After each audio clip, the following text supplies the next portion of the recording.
Your position is you're saying you're... Just restate your position? Well, my position as to why I say I'm an atheist? Or just your position about the universe and...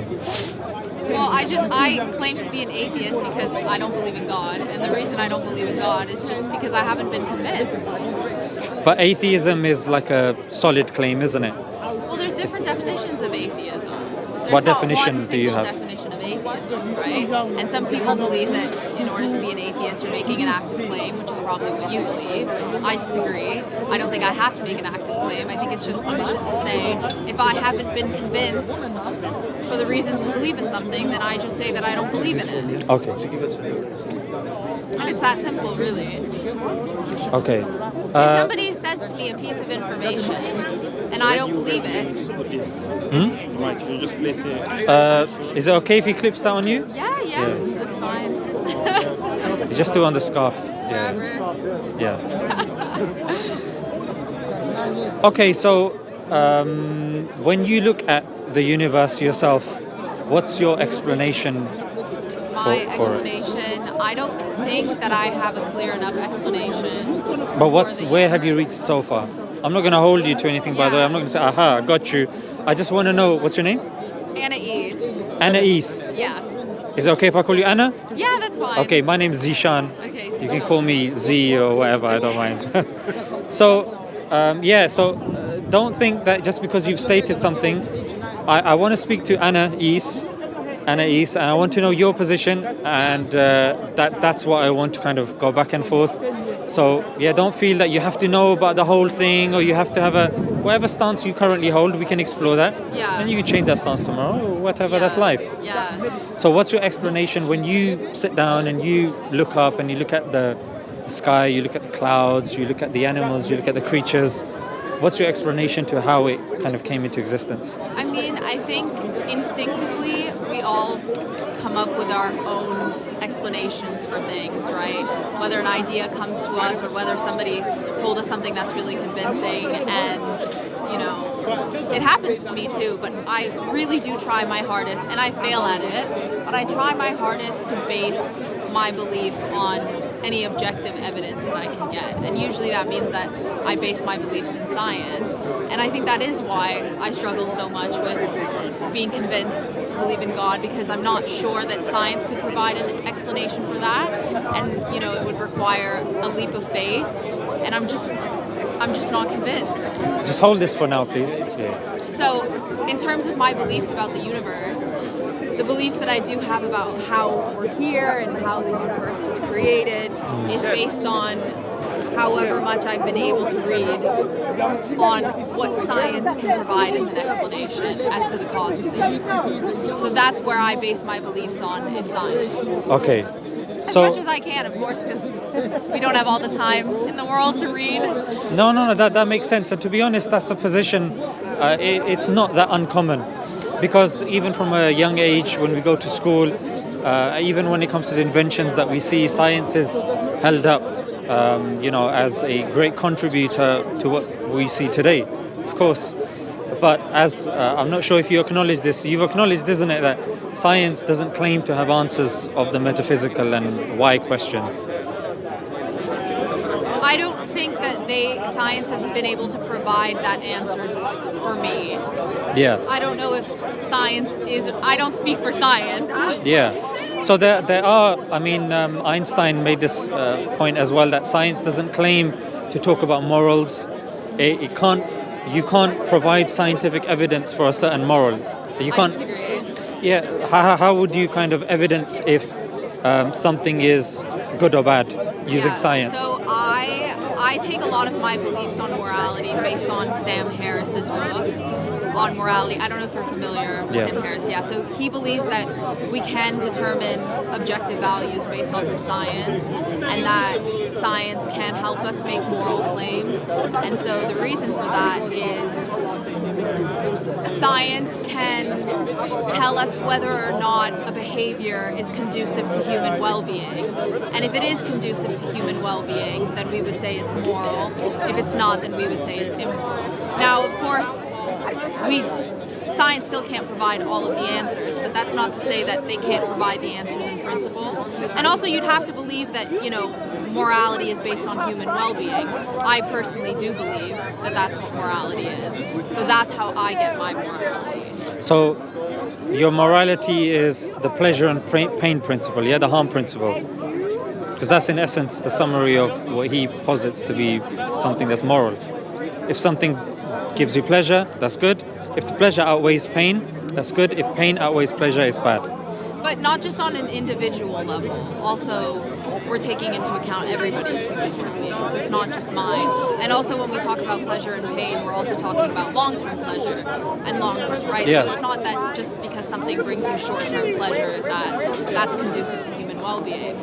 The only problem with that is, of course, different societies are exposed to different stimuli, and their collectives are going to be based upon their current understanding. For example, if you go to the Amazon rainforest, their morality is going to be different to, say, somebody else's morality.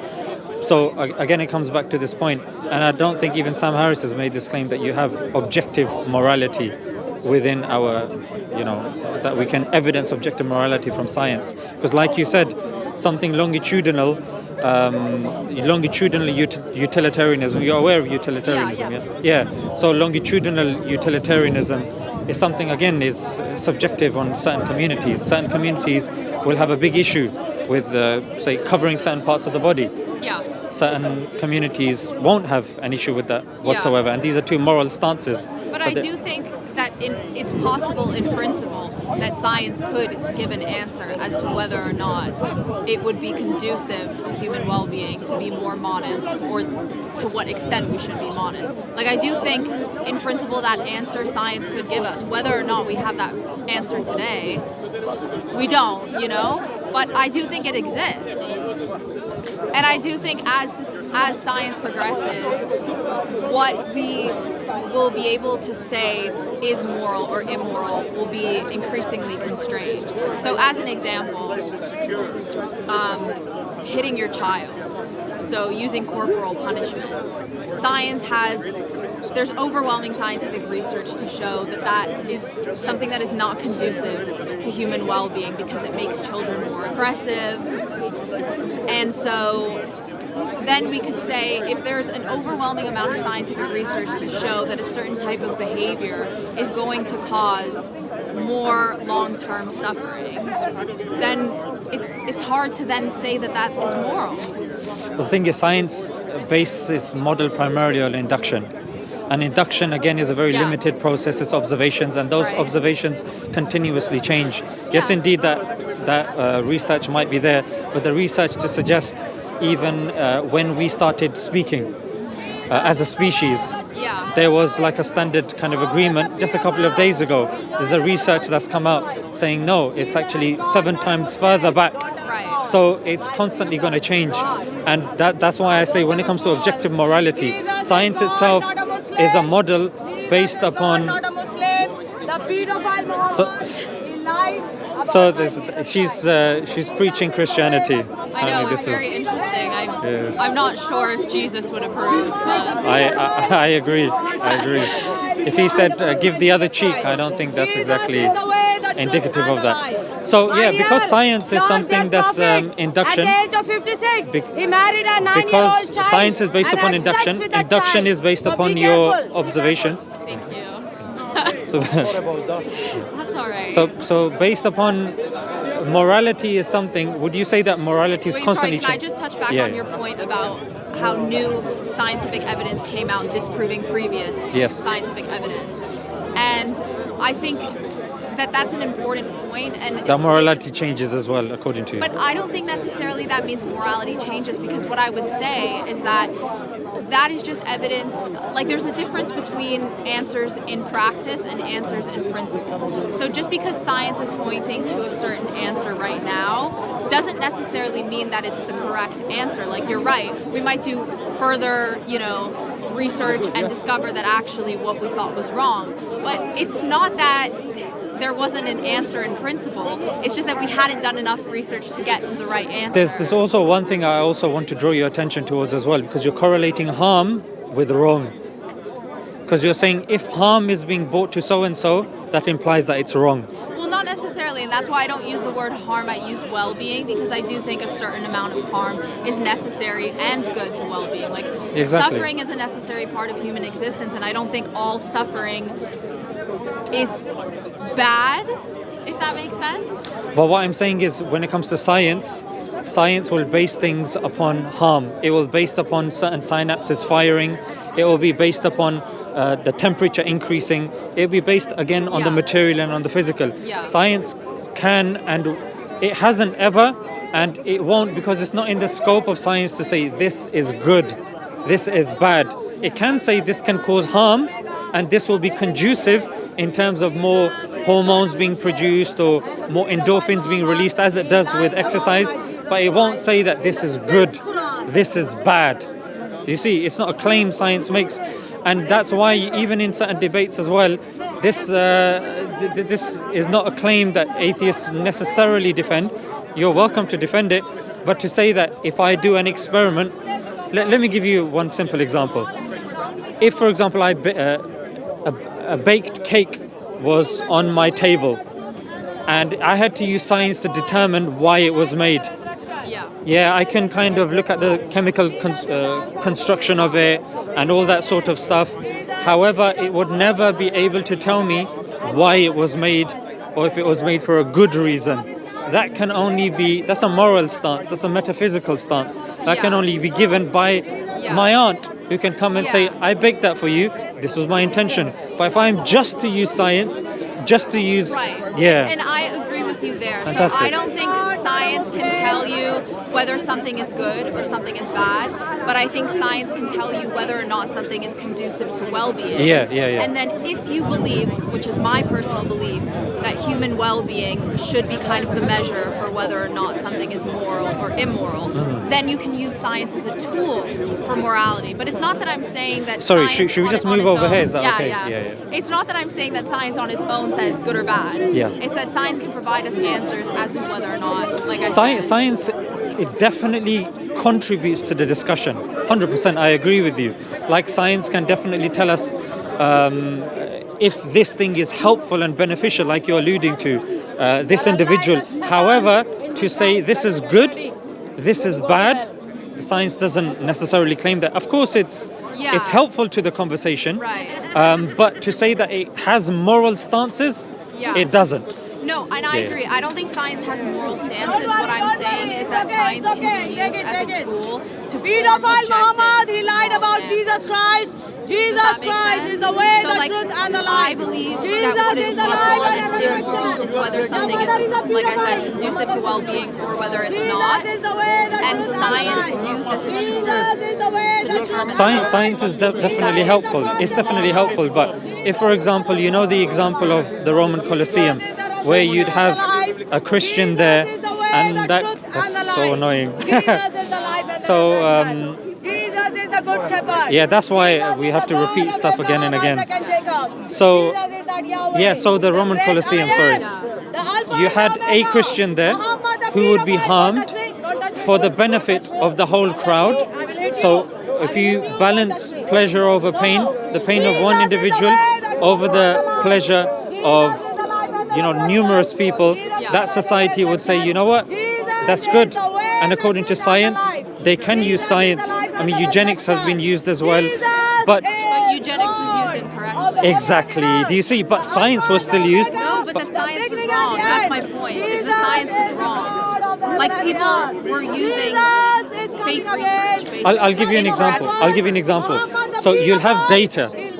That data now are using Bayesian probability, are using regression, are using freedom to exclude outliers, etc. There's certain models that you can use to interpret certain data, and different people might come to different conclusions, as we know from the Amgen study, and where they were looked at, and different, even though they were peer reviewed, when the data was looked at, certain experts came to different kind of conclusions. So again, science provides the raw data, and then it relies on certain individuals how they're going to interpret that data. Because again, I'm sure you'd agree, science depends on human interpretation. But do you think, so for example, with the data, do you think that in principle, is there somebody out there who can correctly interpret the data, but do you think in principle, out there is a correct way to interpret that data? I think that correct way, to say that there's a correct way would mean that human has no biases, has unlimited funding. Not even can a human do it. Just in principle, is there a correct interpretation of data? Objectively, when you're using science, are you talking about science based upon induction, or are you talking about science if we had all of the data in the world, what would we?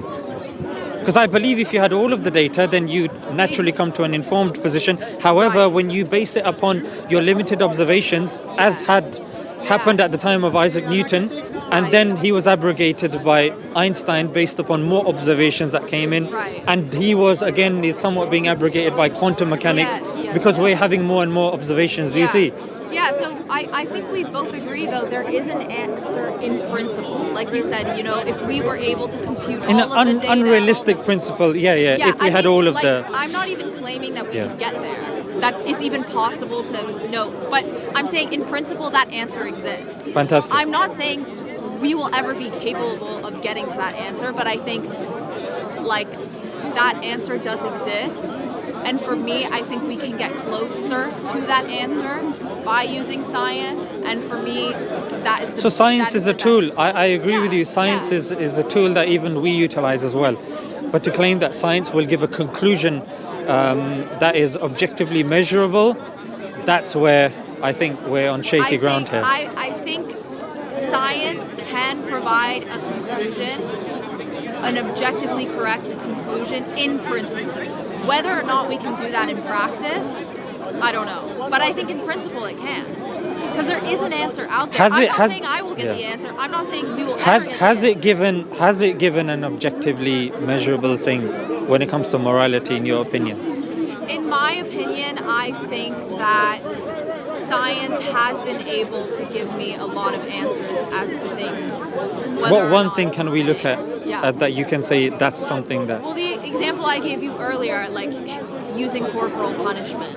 But back in the days, there were also studies to suggest how beneficial that is. And certain people, there have been counter studies to that as well, to suggest how people that have gone through that, again, I'm not advocating for that because it's against the law here, but somebody that is going through that, there will be certain people saying, you know what, we've grown up with that and we're happier. If we didn't receive that, that would be an issue. And there is scientific research to back that as well. Do you see? So to say that there's something that objectively would be accepted, again, but let's put this on ice for now.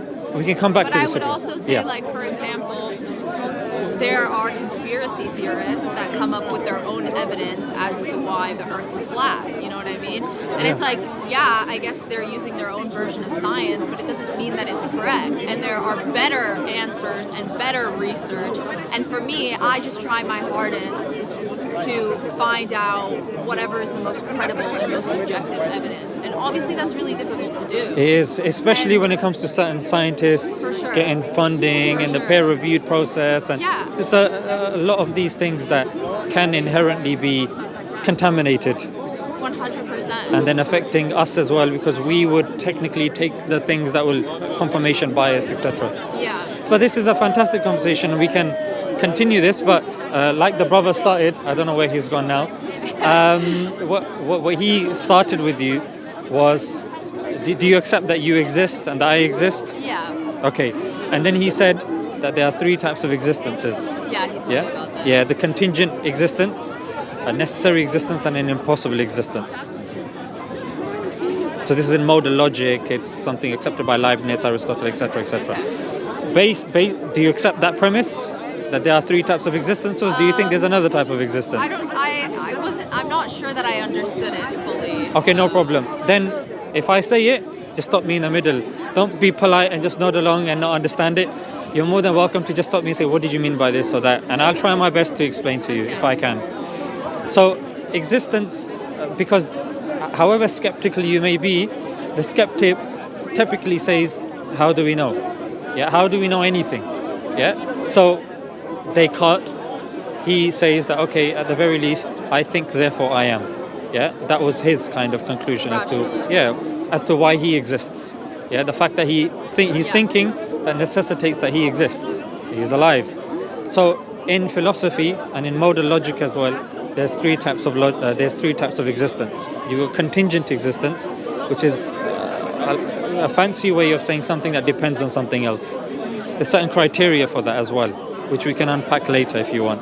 But for now, I don't want to inundate you with too much. If you ask for it, I can unpack it for you if you want. So something that's dependent, something which is independent, also called necessary, or something which is impossible. Yeah, like the law of non-contradiction, like a squared circle. Okay. Yeah, it doesn't exist. Yeah. So as human beings, would you say that we are dependent or independent? What do you mean?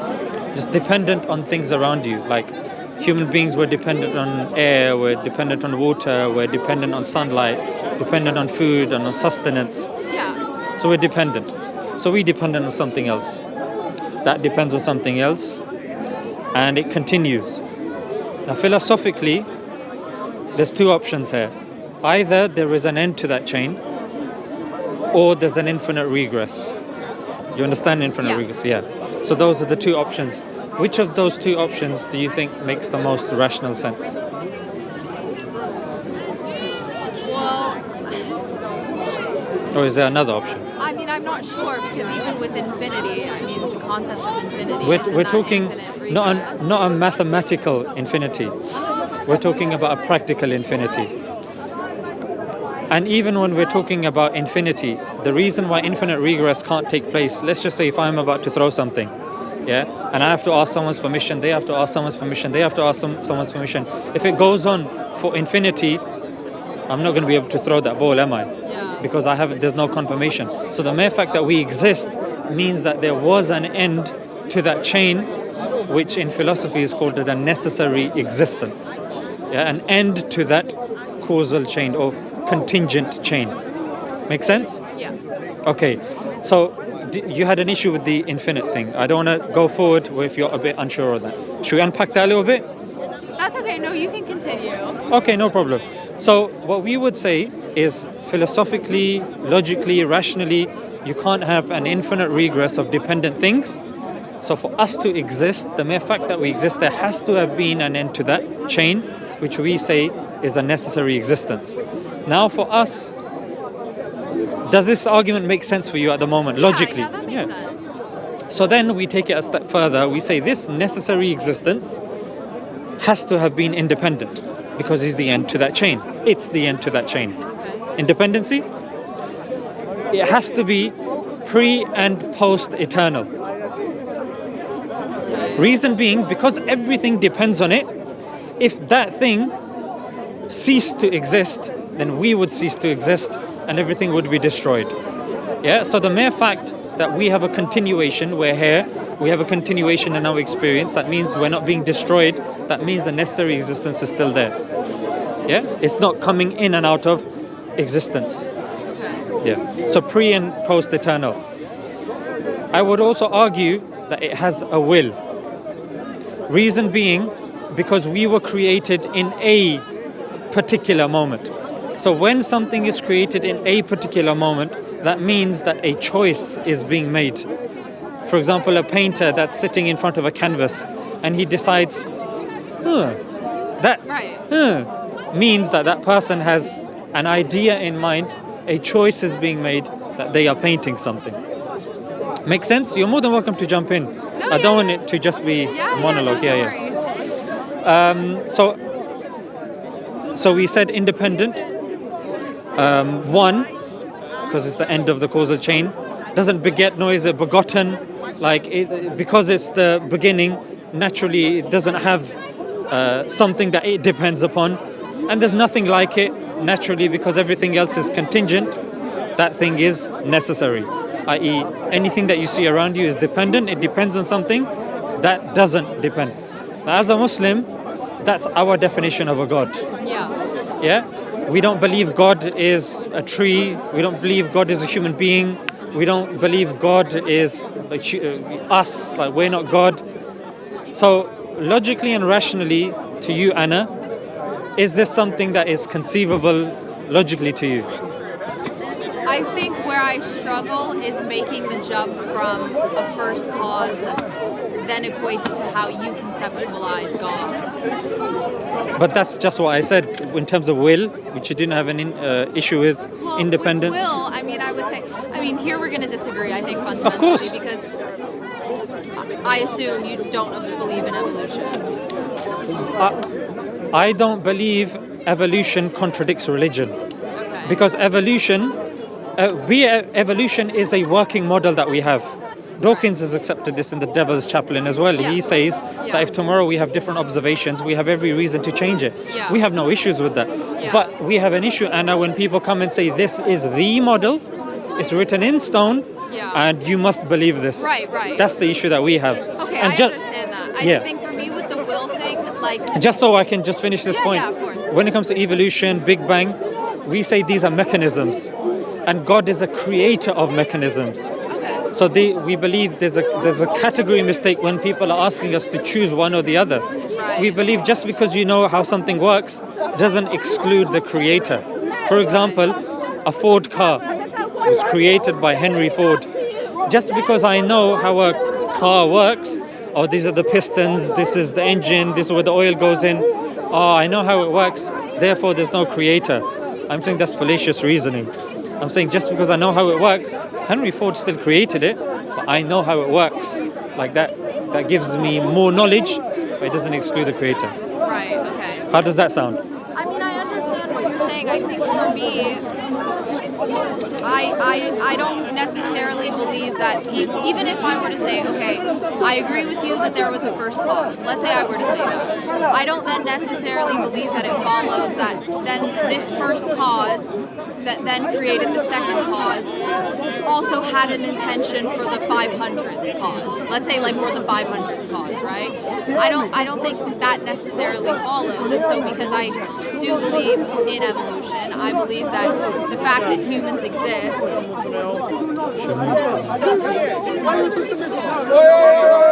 Should we move? Don't touch me. What's wrong with you? Talk with your mouth. I didn't come to you, but still already come here. Abdul Karim, let's move. Disregard it. Don't distract. What happens is normally these skirmishes, they snowball. Face that way.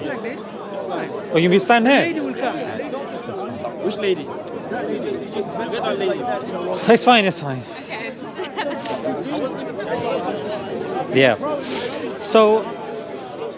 Yeah. So we believe that these are all mechanisms. Evolution is our understanding and our conception of this.